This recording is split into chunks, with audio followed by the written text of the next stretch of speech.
आगे है हमारे पास इंटरनेशनल अकाउंटिंग स्टैंडर्ड। ठीक है,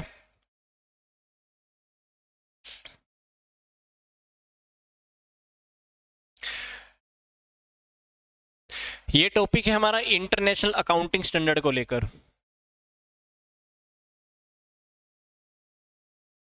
तो international accounting standard were issued by the international accounting standard counselling IASC and the endorsed and amended by the international accounting standard board.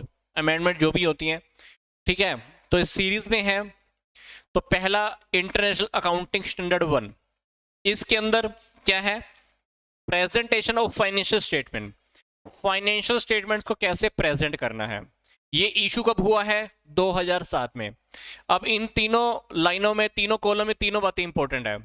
Standard कौन सा है, नेम क्या है, इशू कब हुआ है, क्वेश्चन कैसे भी क्रॉस होकर आ सकता है। इंटरनेशनल अकाउंटिंग स्टैंडर्ड 2 इन्वेंट्री को लेकर है, इशू कब हुआ है? 2005 में। हो सकता है पहले भी होगा, पर अभी कुछ चेंज होकर आया होगा, मान लो। IAS 3 कंसोलिडेटेड फाइनेंशियल स्टेटमेंट्स, ठीक है, 1976। International accounting standard 4 depreciation accounting को लेकर, इसको 1999 में विड्रॉ भी किया। International accounting standard 5 information to be disclose in the financial statement.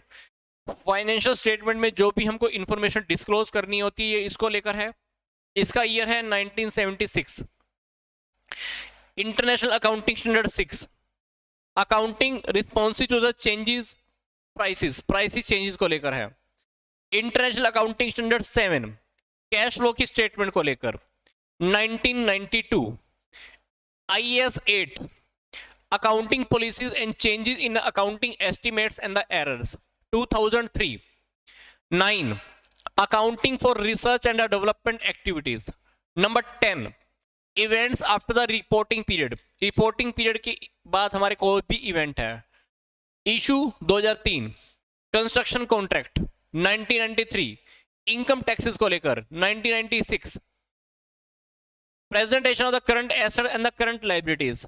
Number 13 income tax के ऊपर। 12 14 सेगमेंट रिपोर्टिंग के ऊपर। Year 1997।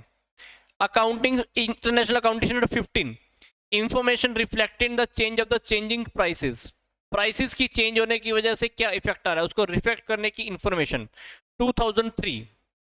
16 property plant and equipment को लेकर 2003। 17 लीजेस को लेकर lease 2003।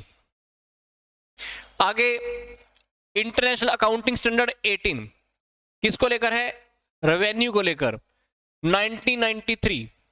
19 employ benefit 1998। Employees benefit 2011।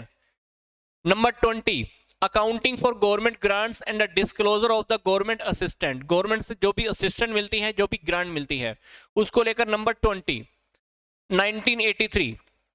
21 effect of change in the foreign exchange rate year 2003। 22 business combinations year 1998। Borrowing cost accounting standard 23 year 2007। 24 related party disclosure year 2009। 25 accounting for investment. 26 accounting and reporting by retirement benefits plan 1987। Separate financial statement 27 year 2011 2011। फिर investment in the associates and the joint venture international accounting standard 28। फिर again 8 investment in the associates 2003। 29 financial reporting in the inflationary economics. 30 disclosure in the financial statement of the bank and the similar financial institutions 1990 1990। 31 interests in the joint venture year 2003। 32 financial instruments and presentation 2003। earning per share बोले तो EPS number 33 year 2003। interim financial reporting number 34 year 1998। तो ये हमारी international accounting standard 34 तक। 35 discontinuing operation number 35 year 1998। impairment of the assets number 36 2004।